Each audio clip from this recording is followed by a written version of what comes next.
Wait, remember Sonic X? It was the early 2000s attempt at making a new Sonic cartoon, as the blue blur was essentially getting remarketed in a new way, as were most things at the start of the century. If you are familiar with the Spawncast, a gaming news and discussion podcast live here on YouTube, you know I like to make jokes and poke light fun at the Sonic video game franchise, but there was a point in time where I was heavily invested in the Sonic franchise, from the games to merchandise and to the anime. But in general, the one thing I have always and will always like about Sonic is the character of Sonic overall. While Sonic X may not have been the solution for the franchise in general to branch out, the series ended up running for quite some time, with 3 seasons totaling 78 episodes, featuring a mixed bag of what you're going to get from the series. It felt like 2 different shows were trying to come together at times that didn't always click. It wanted to be a Saturday morning cartoon with the fun and carefree nature that a Problem of the Week style show presents, that also wanted to tell these larger arc stories from situations that come from the base plot of the anime to recreating what some of the games had to offer. So for today, let's take a look back on the Sonic X series and see what made it work and what made it not work, but also why it just might be a guilty pleasure show for fans of Sonic at the end of the day.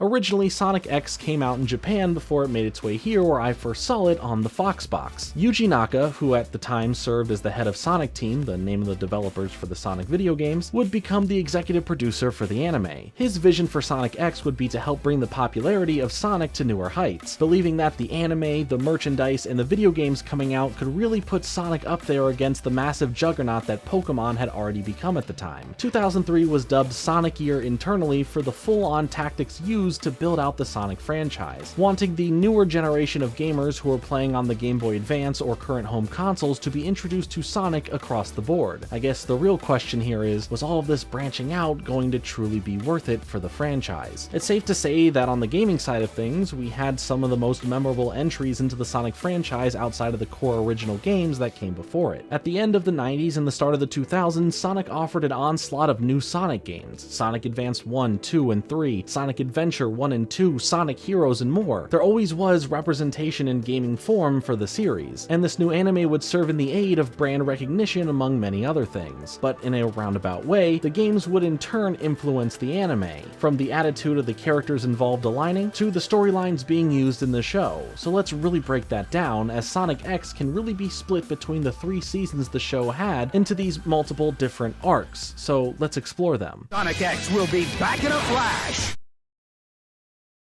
You're watching Sonic X. Season 1 of the show focuses on just what in the heck is going on, with Sonic and the extended Sonic cast of characters being thrust from their world and into an adjacent one that represents Earth, essentially, making the base format of the show an Isakai, having a fish out of water or hedgehog out of a parallel universe story. Starting off the series with Sonic in his world going after Dr. Eggman, who has the Chaos Emeralds and has captured the character Cream. Sonic and friends attempt to save Cream and stop Dr. Eggman, but the plans go haywire with the Chaos Emeralds unleashing the power of Chaos Control, causing an all-powerful dome of light to consume the area, resulting in everyone now ending up in our world. Well, a version of our world filled with some fictional places, like Central City, California, where Sonic immediately finds himself on the run from the local authorities before running into the human character of Chris. Chris is a rich kid who lives in a very nice estate, as Sonic and friends quickly become friends with Chris, who ends up at first hiding them to keep them from being discovered, especially by his parents, but this doesn't last too long until their cover is blown and they become accepted and welcomed, as they also end up having to deal with Dr. Eggman and all of his evil plans. The main struggle here between our heroes and the bad guys is over the Chaos Emeralds still, as they have made their way to Earth as well, and the fight to collect them first is on. All of this information ends up on the president's desk, and soon after, Sonic works alongside the military to fully put an end to Dr. Eggman's plans of world domination. Is this a not so well hidden piece of propaganda to join the military? Nah, not quite. It's all portrayed really silly. Once we get through the starting arc that fully introduces us to the way things are for Sonic and friends now on Earth, they still have much left to deal with if they want to have a chance at getting home. The Chaos Emeralds are the key, and we see more continuing fights between Sonic and Dr. Eggman throughout this season as they are able to collect the emeralds together, leading to some internal conflict later on with a character like Knuckles, and how he sees coming up with a solution to try and get the last emerald from Dr. Eggman, foolishly trusting him at one point in the pursuit of doing so, resulting in Dr. Eggman now having all the emeralds and becoming the more powerful version of himself to now finally finally defeat Sonic. Through this, Chris is able to come to the rescue and help Sonic get his hands back on the emeralds, and then go Super Sonic to defeat Dr. Eggman once more, but really this moment allowed Chris to play a larger role in helping out the Sonic crew and give him a better reason to be included onto the show. If you're going to add a character like this to the show, it's better to give him some sort of real reason to be there, regardless if it can feel more like a random thing sometimes. The show could easily work without a human addition to the team, where Sonic has to deal with these situations on his own or with his friends, but if you're tossing in a human element anyway for the reasons of relating to the show better for the viewers, or to be like some other shows on the air, then at least having him do,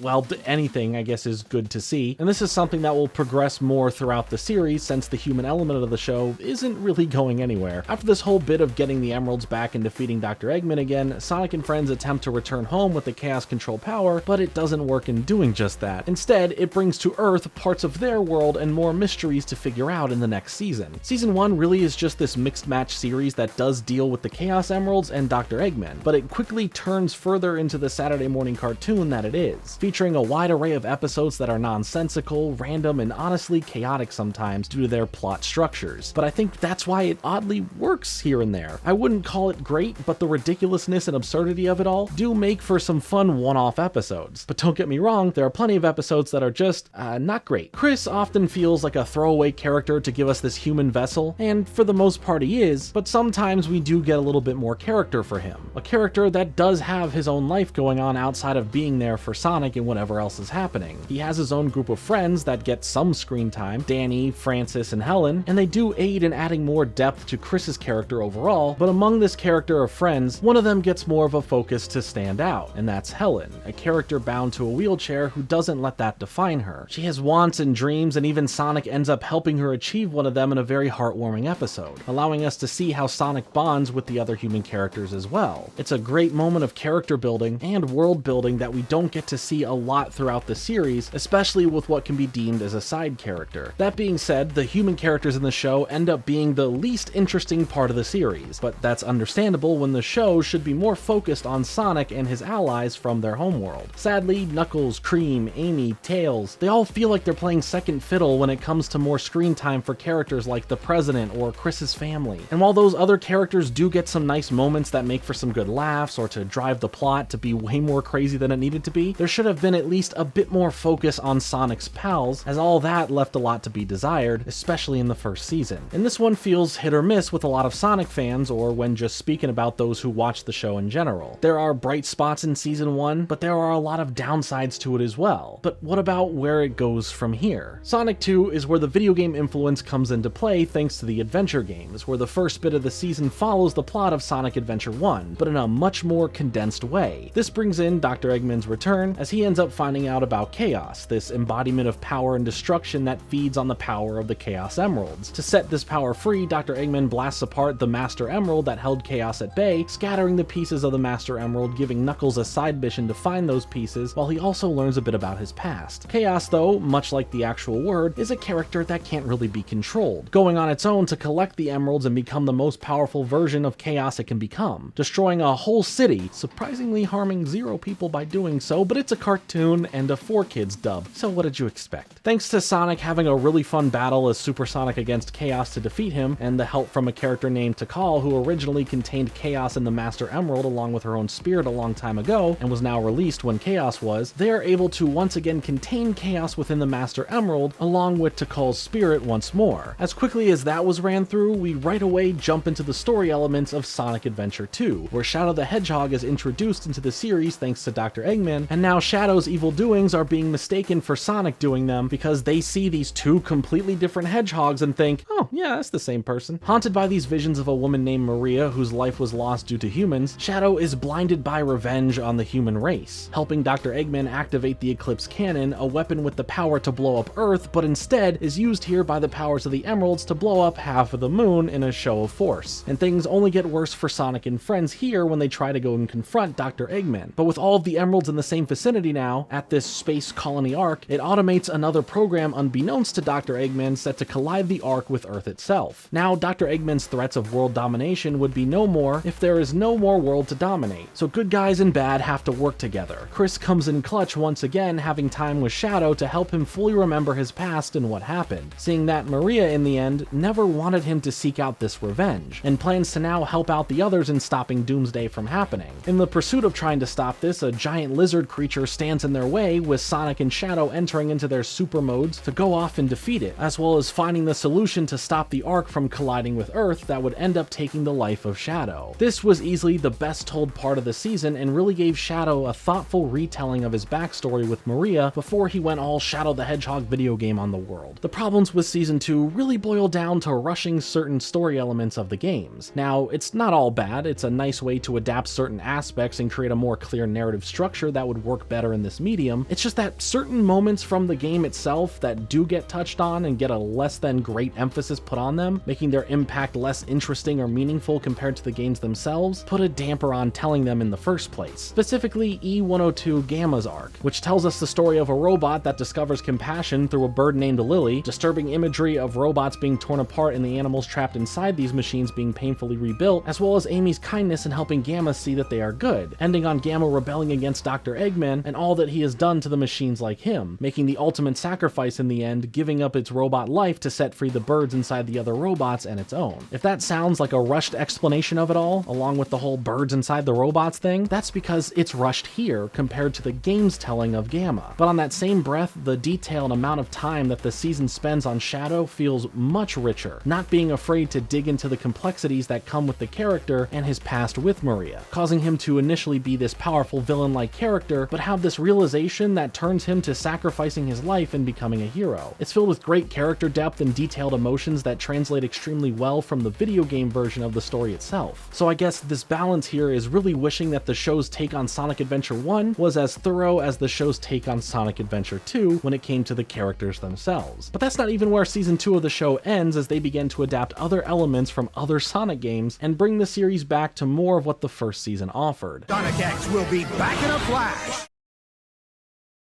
You're watching Sonic X.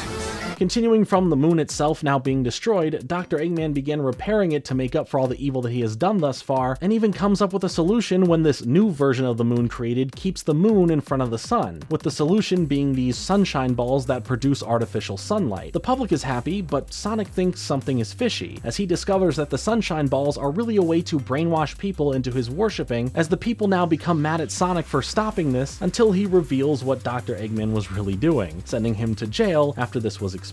This also brings in more characters like the Chaotix crew to the series. The next bit of story the show takes inspirations from is the Game Boy Advance game Sonic Battle, as we get introduced to a robot named ML, as Cream and her Chow Cheese end up helping this little bot out. And then this brings us to a tournament arc that many anime have. After Dr. Eggman escapes from jail, the tournament itself is in the hopes of winning the Red Chaos Emerald, as every character, human, robot, or animal I guess, is allowed to enter and duke it out to become the winner, which Emerald ends up being the powerful little robot who could, but since he originates from being one of Dr. Eggman's robots, the power of the Emerald reverts his programming to being a Dr. Eggman loyalist, causing him to start attacking the city with the others trying to stop him, ending with the closest friends he has made, Cream and Cheese, having to be the ones to defeat him for good after he couldn't be reasoned with to stop what he is doing. After this, we get the wrap-up part of the season where we get to see some more battles with Dr. Eggman, and then we get into the holy crap, what in the space-time continuum is happening moment, where both Sonic's homeworld planet and Earth are coming together somehow, with the result of them doing so leading to devastating consequences that would freeze both of the planets. To stop this, Sonic and his friends need to return home, and they successfully come up with a way to do so. But not for Sonic, who is left on Earth with Chris after Chris's struggles of being alone get fully realized here between the two characters. As they go off on a much more somber journey together, Chris tries to work through his feelings of being lonely before Sonic came around, and feels like he will feel the same after he leaves. I guess that his friend group, his family, butler, maid, all of them aren't there for him or something, but despite that, this is how he overall feels. In a more touching moment in the series, Sonic says that he will always be there for him as the two of them cry while Sonic ends up leaving Chris. We now finish things off on Sonic's home planet where Dr. Eggman is still up to his evil ways, but in the nick of time, Sonic comes back to stand up to him along with all of his allies to defeat him once again, as we get a teaser look into the future where Chris, now older, is working on a project that would allow him to make his way to Sonic's world, giving us some more time with Chris and his friends more grown up as Chris looks back on his time with Sonic, ending the season. Chris's story overall doesn't add much to anything. His arc in the series doesn't feel as emotionally impactful as they seem to display it in his final moments with Sonic this season. I feel the problems with Sonic 2 really stem from the back half, where the show follows the mold of the first season with smaller arcs, but allows for more playful moments of the IP. It splits its focus from a more clear-cut narrative with the Adventure 1 and 2 storylines to a less focused timeline of events that follow. I will say, compared to Season 1, Season 2 has way more highs than lows, especially with the way they handled the Adventure 2 storyline, and honestly, I am fine with the back half stuff as well, but together, it feels like two different shows. And with how big of a cast of characters there are by the end of the season, it rarely felt that any of them got their time to shine moment, or felt like they earned any emotional payoffs like with Chris's story. But that all felt like an ending,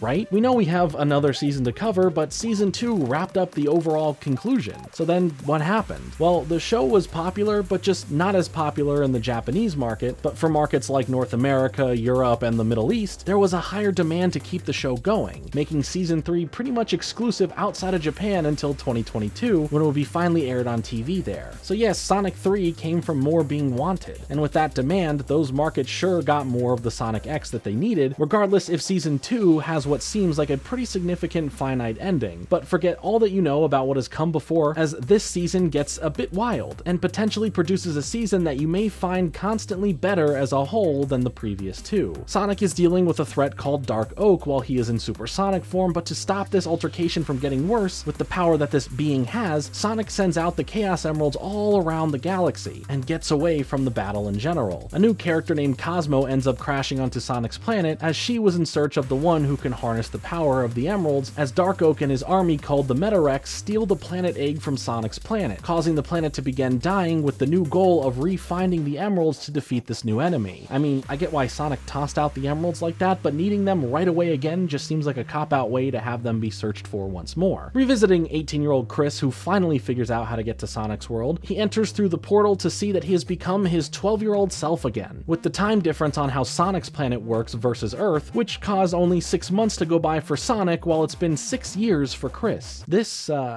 I'm just gonna let it be. Through this season, we get to learn a lot of the backstory of Cosmo and who she really is, and she ends up building a nice relationship with Tails, but not so much with Shadow, who makes a surprising return, with his memory once again kinda wiped thanks to Dr. Eggman. And Dr. Eggman is back as well and has several run-ins with the Sonic crew, but Rouge and Shadow find their own reasons to investigate the whole Metarex situation and try and stop it. But Shadow comes after Cosmo, as she is from the same species as the Metarex and has been a spy for them, but this was forcefully done with her not knowing, and Shadow didn't know that fact yet. Once this does become a fact that he knows, the whole group head to deal with the Metarex army and Dark Oak, and they end up defeating them. But as a parting gift, they target destroying the whole galaxy with a planet that has become a giant seed, and the Metarex turn into a giant beast, latching onto the seed itself and get in their super forms again. But the sacrifice here to truly save the galaxy is that Cosmo gets a vision that she must become one with the seed and sacrifice herself. With the power of having Tails, the character that cares about her the most, shoot in Super Sonic and Super Shadow at the fused version of the seed and herself, taking out the threat of Dark Oak and his army, saving the galaxy, but in turn killing Cosmo. The power of the seed now scatters, with the planet eggs that were stolen all heading back to give new life to the dying planets. But the power of the blast needed to be contained, leaving Shadow to be heroic once more and then dies again. Shadow dies twice in this anime. But in the end, Sonic can hear Cosmo through the universe as he sits in reassurance that the galaxy was saved and Cosmo is technically out there in spirit. Dr. Eggman ends up in aiding getting Chris back home, but it was in the efforts of nerfing Sonic and his friends just a bit for his future evil plans, leading to the same old back and forth Sonic has to do with Dr. Eggman. Chris this season ends up adding a lot more in value to everything happening, piloting their starcraft, having characteristics that define him, not end up being a lonely side character, and I think that changing his character for the better boils down to him being older now, just back in his younger body. His new mindset and personality from just growing up stayed with him. For the initial version of Season 3 that we received here in the US, Shadow is dead, but in the official Japanese version, he is shown on another planet, so he doesn't die once or twice in this anime. I think this season overall is a lot more solid and focused for the main story being told, but still finding time to have less serious moments, bringing some lighter tones that we've seen in parts from the previous seasons. The main difference here, fixing the focus from being on all these random human characters and bringing the attention to the core cast of Sonic characters, letting them grow and explore who they are way more than before, which felt like a problem the first 2 seasons really struggled with. Sonic gets a deeper arc for himself, struggling with the power and force that he has, leading to him snapping at one point, unleashing a level of power that makes his spunky attitude disappear and all he sees is the red from the blood of his enemies. Okay, it's not that aggressive with it, but it was still a cool moment. While I said the Japanese version of Season 3 didn't air until 2022, technically the Japanese voice acting was done at the time before the show didn't end up officially airing there, leading to the Japanese audio for those episodes being leaked online around that time. As a series itself, it's okay. There's a lot of good that can be found in each season, but almost an equal amount of bad from the first 2 seasons and some bits of the 3rd season. The show struggled to find what it wanted to be, towing the line of being a direct video game retelling and something wholly original, resulting in a pretty series at the end of the day. But despite this and the more corny writing thanks to 4Kids localizing it, the show still offers a level of charm that makes this a fun watch that you can still poke some fun at while you enjoy it. Whether you think it's bad or think it's good, there's something for every Sonic fan to love here and every fan to come together and laugh at. The fandom for Sonic is massive, and Sonic X is only a small part of the large franchise that Sonic is. There are other Sonic shows out there that have come before and after it, yet Sonic X stayed in the conversation all these years later, and that's because it's memorable. The look of the show, the characters within it, and the storylines all have their degree of nostalgia now attached to the series for those who grew up with it originally. But even today, for people checking it out for the first time, it represents a moment in the history of Sonic where it can be appreciated for what it did to bring in new fans to the series, and try new things both inside and outside of the anime, as well as give us some really great memes to share and laugh about. Anytime we talk about any property that 4Kids acquires a license for, there is to be expected a lot of changes and censorship made compared to the original series. There is to be expected a lot of changes and censorship made compared to the original release of the series that came out in Japan. That's no different here, as Sonic X had its own fair share of changes made. In fact, it's a long list of small things here and there within nearly each episode of the series. Whether the violence was too over the top or some innuendos getting too out of hand, 4Kids had their hands all over the series. While not as harsh as other shows under the 4Kids knife, some of the cuts made are a mixed bag of at least understandable and utterly ridiculous. The legacy of Sonic X lives within the time where so many properties were trying to find their own slice of the early 2000s franchise craze. Everything needed to have video games, TV shows, trading cards, comics, and toys, and the Sonic brand was no stranger to trying to do this. We saw how the anime tied itself to the current line of video games coming out while trying to create its own reasons for the viewer to be attached to it. Sonic X, under that name specifically, did branch out into a trading card game and a comic book series, as well as having toys, both regular action figures and McDonald's toys. While the mainline video games kept being what they were, Sonic X did have a Leapster educational game made, so there's that. And while I may still make jokes at the expense of the Sonic video game side of things, I mean no malice with my words towards it. It's all in good fun, and I support those who love the video games, who love all the different series of shows Sonic has, and all those who just want to collect merchandise related to the Blue Blur. I have my fair share of games in the franchise that I like. I enjoy a lot of parts of this show, and I have a bunch of Sonic collectibles that I own. So I might overall just be an actual fan of Sonic and not just the character himself. Who knows? The Sonic X anime may not be perfect and does a lot different than most people would have wanted, but I still had fun with it back when it came out, and there was a level of nostalgia for the time in which it did originally air on the Fox box. But let me know your thoughts on Sonic X in the comments below. I'm sure you have plenty to say. I've been Jordan Fringe. Thanks so much for watching. Like and subscribe. Later.